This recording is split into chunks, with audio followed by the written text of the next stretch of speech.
Morning, guys. Happy Sunday. So let's continue on.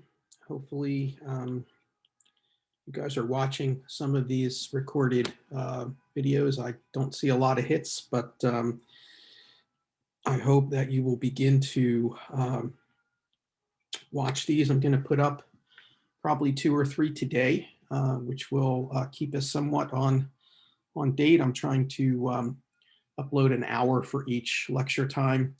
They're pretty dense, and in class we have some questions, some banter, so an hour of dedicated lectures, about an hour 15 class period. So I'll continue along those lines. Anyway, we pretty much ended with the fact that if the total linear momentum change over time is 0 for a system, then that implies that the total linear momentum is a constant. If it's a constant, then we say it's conserved. And so this is the law of conservation. Conservation of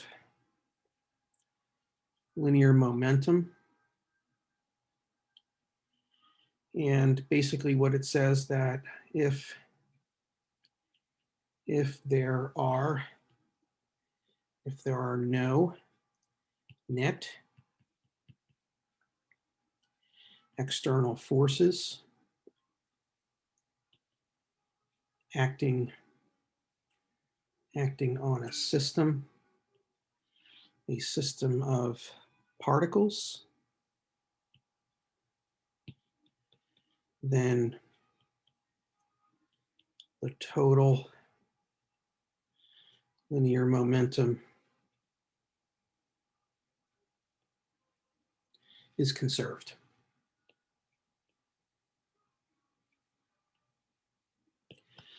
Okay, so now let's begin to explore some examples of this. And so imagine I have a box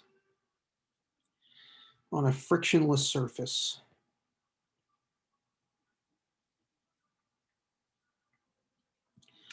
And the box is initially at rest. Okay, so we'll say capital V is equal to 0. But in this box, I've placed some explosives. And so at some moment in time, I'm going to detonate those explosives. This box is going to separate into 2 pieces, M1 and M2. But they're going to be confined. They're going to be confined to moving along this frictionless surface, right? So they're not going to blow up into the air, right? They're going to be confined to move just along that frictionless surface, okay? And our system now, right? Clearly, right? Our system is going to be the box. So this is our system. And also clearly, right, if we were to look at the total initial momentum, then that's going to be, if we write it this way, capital M V is equal to 0, or capital M is equal to M1 plus M2, the total mass. Okay, so the initial total linear momentum is equal to 0. Now, what's going to happen is this is going to fragment. They're going to go off in excuse me, going to go off in 2 directions. And let's look down on this box. Okay, so let's look down. So this is This is X and Y. This is looking from overhead. See if I can write that a little bit better here. Looking from overhead. And this is going to go off now, right? So here's broke up into two fragments. Let's get, this one's going to go off in this direction, say, for instance, and we'll call that P2. That was mass 2.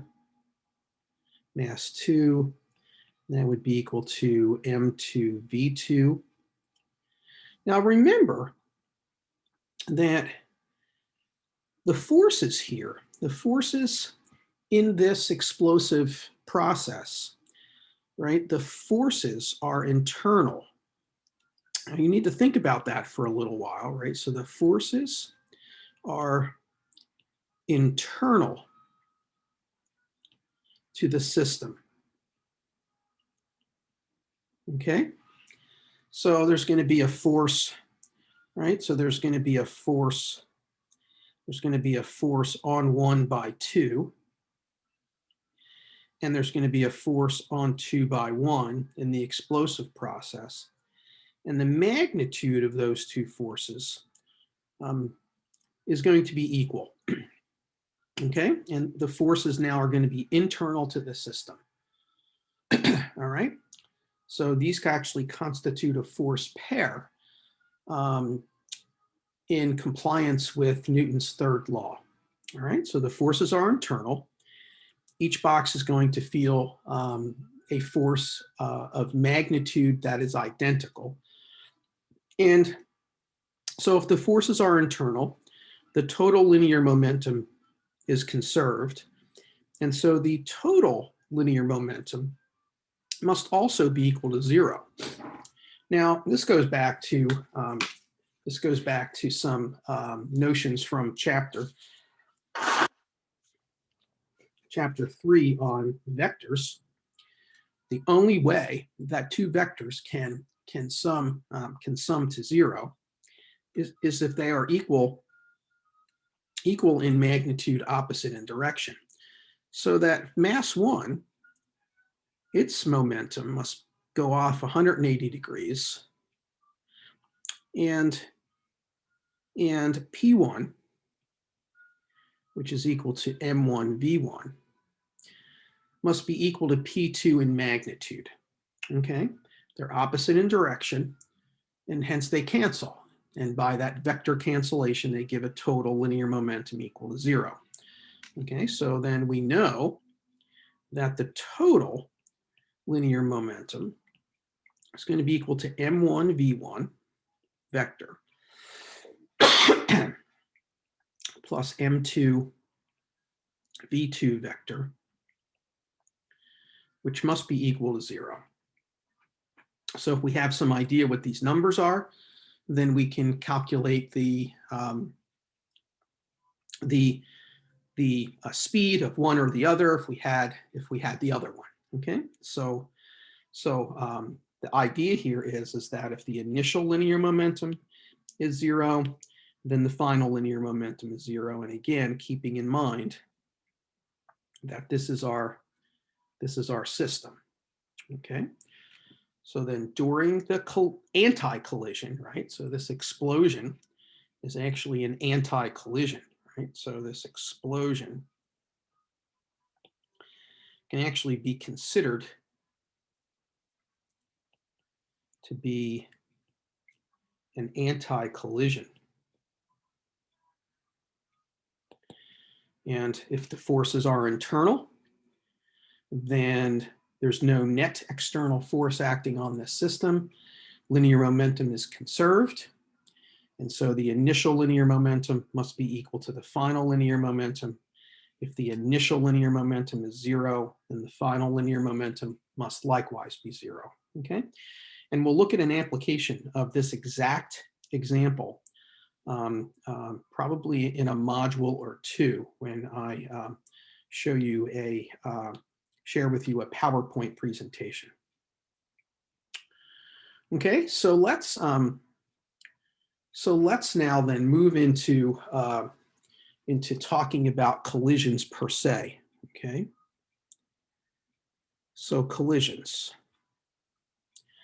So there's two types of collisions. Now remember what a collision is. A collision is where is the interaction between two or more particles that typically involve large forces over short periods of time. Okay, and there's two kinds of collisions.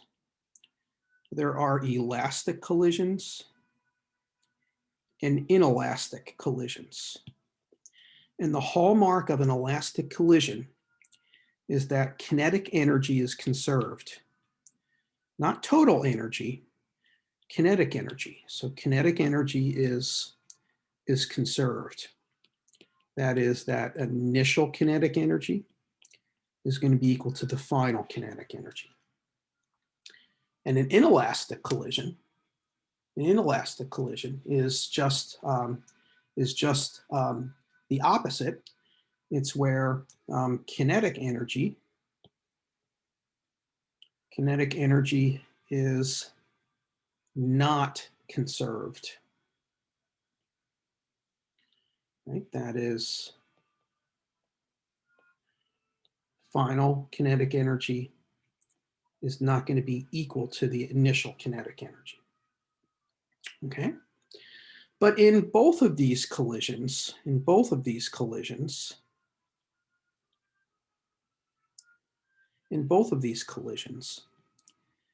linear momentum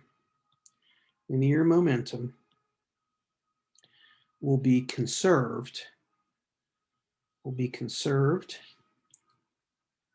during the collision process.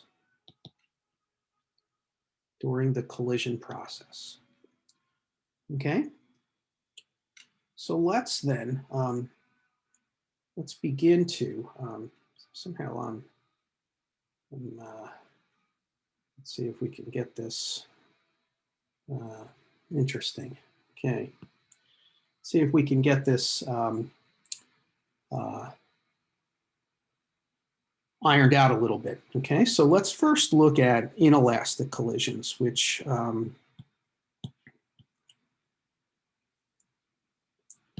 a little bit easier. And so let's take a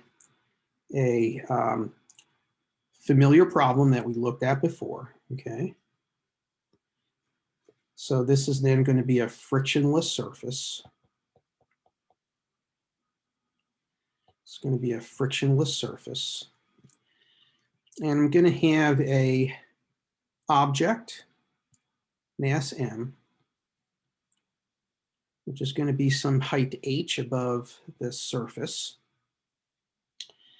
And I'm going to ask a couple of questions. One is, what is the velocity with which this box exits this curved ramp?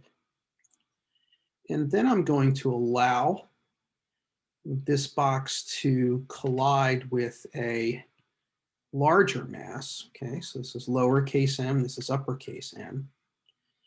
But what I'm going to do in this case is I'm going to put some mating Velcro on each of these blocks, so that when they come together, when they collide,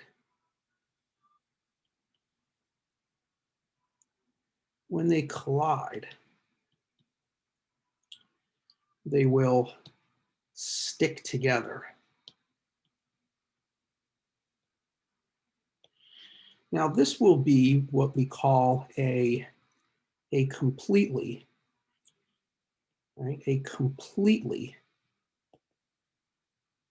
inelastic collision. So when two objects collide and stick together, we call that a completely inelastic collision. So we have here then two separate parts of this problem, right? So we first want to calculate what V is.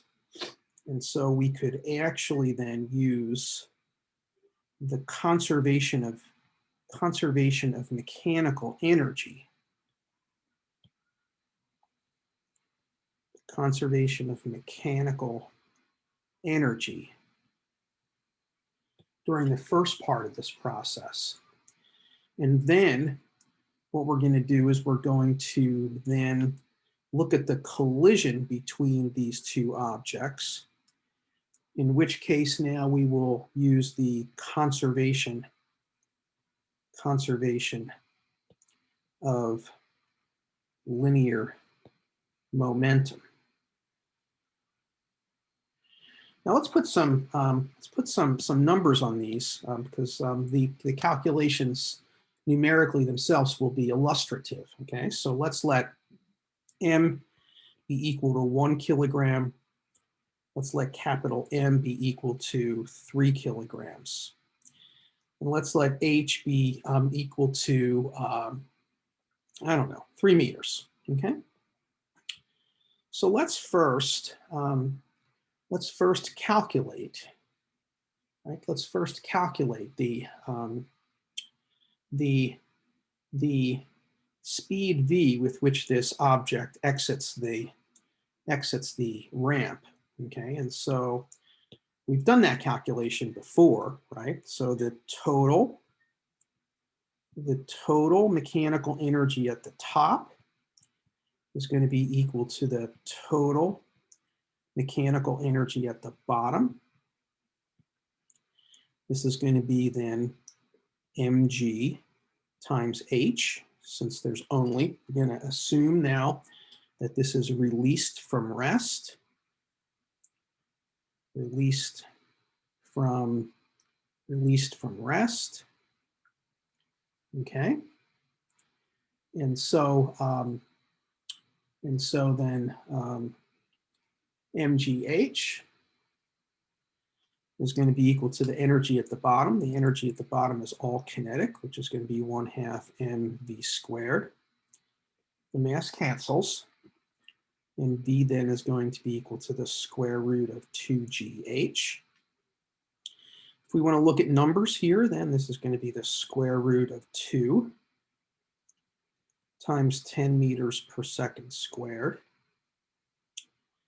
times 3 meters, which is then going to be the square root of 60 meters squared per second squared, which is approximately 8 meters per second. Okay, so that object is going to exit that ramp at a speed of 8 meters per second. So now what it's going to do, it's going to collide. It's going to collide with this larger mass, and then they're going to stick together, and then they're going to go off. They're going to go off as a single unit, and I'm going to call that V capital V. Okay, and so here they're going to go off as a single unit. This will be mass lowercase m plus uppercase m. And let's say we want to calculate what capital V is. All right, so we want to calculate what capital V is. So we can do that. So the forces upon collision,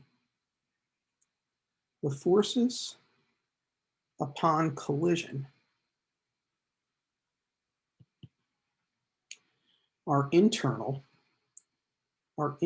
forces. Okay, so let's draw that process out down here. Okay, so we have lowercase m,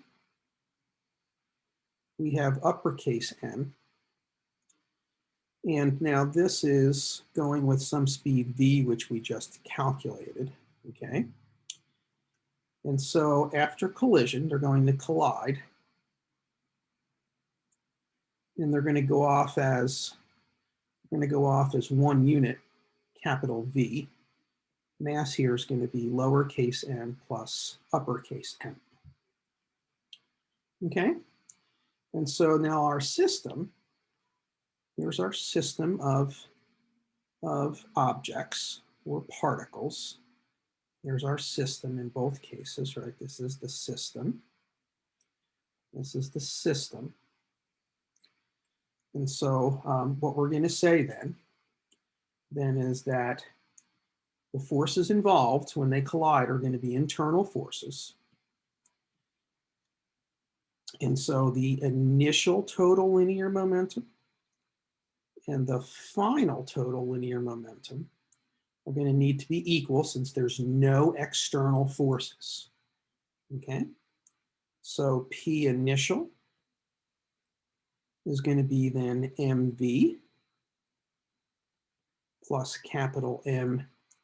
I'm going to call this, well, it's at rest, right? So I'll just call it 0. And then P final is going to be M plus capital M times capital V. Now, again, we need a positive direction of motion. And so we're going to say this is our positive direction of motion. And that makes life easy for us because then all the signs here will be positive. And so then we have 1 kilogram times 8 meters per second plus 0 kilogram meters per second. It's going to be equal to now 1 kilogram plus 3 kilograms times capital V.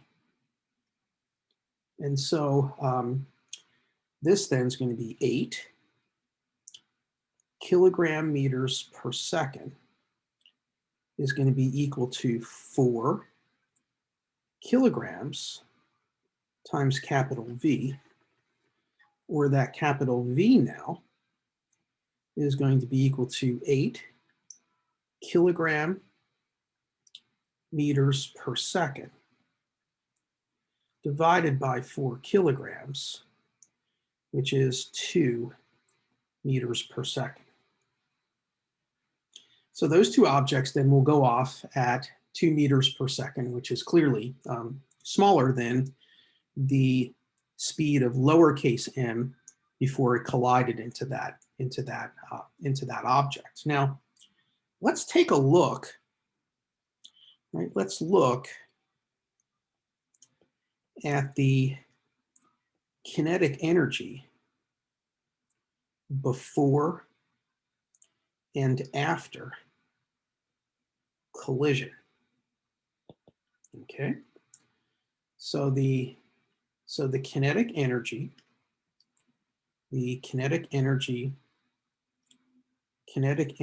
before is going to be 1/2 mv squared plus 1/2 capital M times 0 squared, which is 1/2 1 kilogram times 8 meters per second squared. And that's going to be 64. Half of that's 32 times 1. That's going to be roughly 32 joules, right?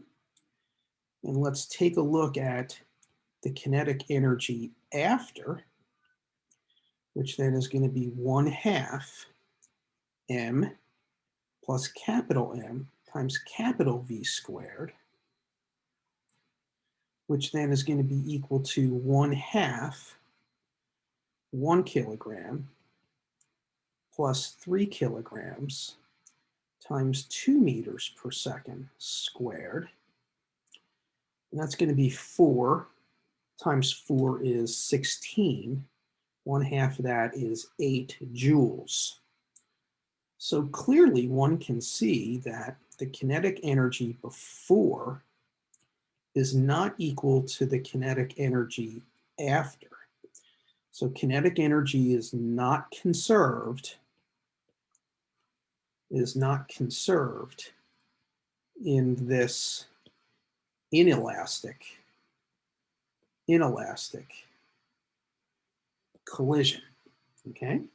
Now the question you got to ask yourself is, where did that energy go? Right, so there's 24 joules of energy that went somewhere. Okay, where did it go? I'm going to let you think about that. Right, so this then is a good place to end this module, and I'll upload it and get on some more as we move through the day. Okay. All right. Thanks, guys. We'll see you.